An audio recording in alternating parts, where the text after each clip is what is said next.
Ladies and gentlemen, the President of the United States and Mrs. Reagan.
Ladies and gentlemen, the national anthems of the Republic of India and the United States.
Prime Minister Gandhi, Nancy and I are delighted to welcome you to the White House. And let me add a personal note. It is good to see you here again as leader of the great Indian democracy, which provides a unique opportunity for us to broaden and deepen the dialogue we began last autumn in Mexico. Through our talks, we can help to reach a renewed recognition of the mutual importance of strong, constructive ties between India and the United States. In searching for words to describe the focus of your visit to Washington this week, I came upon a statement that you had made in Delhi when Roy Jenkins visited in 1980. And at that time you said, "The great need in the world today is to so define national interest that it makes for greater harmony, greater equality and justice, and greater stability in the world." Well, that is more than an eloquent description of enlightened national interest. It can also serve to describe the foundation of the relationship between the United States and India, a relationship we seek to reaffirm this week. A strengthening of that relationship based on better understanding is particularly important at this time. Your father once said that the basic fact of today is the tremendous pace of change in human life. The conflicts and the tensions of the 1980s pose new challenges to our countries and to all nations which seek, as India and the United States do, freedom in a more stable, secure, and prosperous world. As leaders of the world's two largest democracies, sharing common ideals and values, we can learn much from one another in discussing concerns and exploring national purposes. From this understanding can come greater confidence in one another's roles on the world stage and a rediscovery of how important we are to one another. Prime Minister Gandhi, we recognize that there have been differences between our two countries, but these should not obscure all that we have in common, for we are both strong, proud, and independent nations guided by our own perceptions of our national interests. We both desire the peace and stability of the Indian Ocean area and the early end of the occupation of Afghanistan. We both seek an equitable peace in the Middle East and an honorable settlement of the Iran-Iraq conflict. We both seek a constructive approach to international economic cooperation, building on the strong links even today being forged between the economies of the United States and India. Beyond that, India and the United States are bound together by the strongest, most sacred tie of all, the practice of democratic freedoms denied to many peoples by their governments. My devout hope is that during this visit, we can weave together all these threads of common interest into a new and better understanding between our two countries. Welcome to the United States.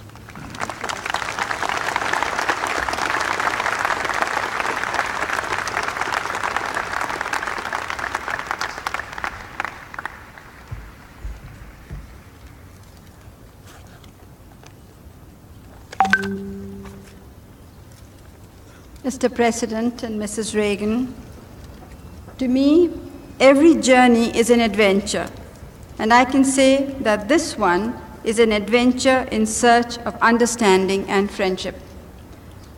It is difficult to imagine two nations more different than ours. As history goes, your country is a young one. Over the years, it has held unparalleled attraction for the adventurous and daring, for the talented as well as for the persecuted. It has stood for opportunity and freedom. The endeavors of the early pioneers, the struggle for human values, the coming together of different races have enabled it to retain its elan and dynamism of youth. With leadership and high ideals, it has grown into a great power. Today, its role in world affairs is unmatched. Every word and action of the President is watched and weighed and has global repercussions. India is an ancient country, and history weighs heavily on us. The character of its people is formed by the palimpsest of its varied experiences. The circumstances of its present development are shadowed by its years of colonialism and exploitation.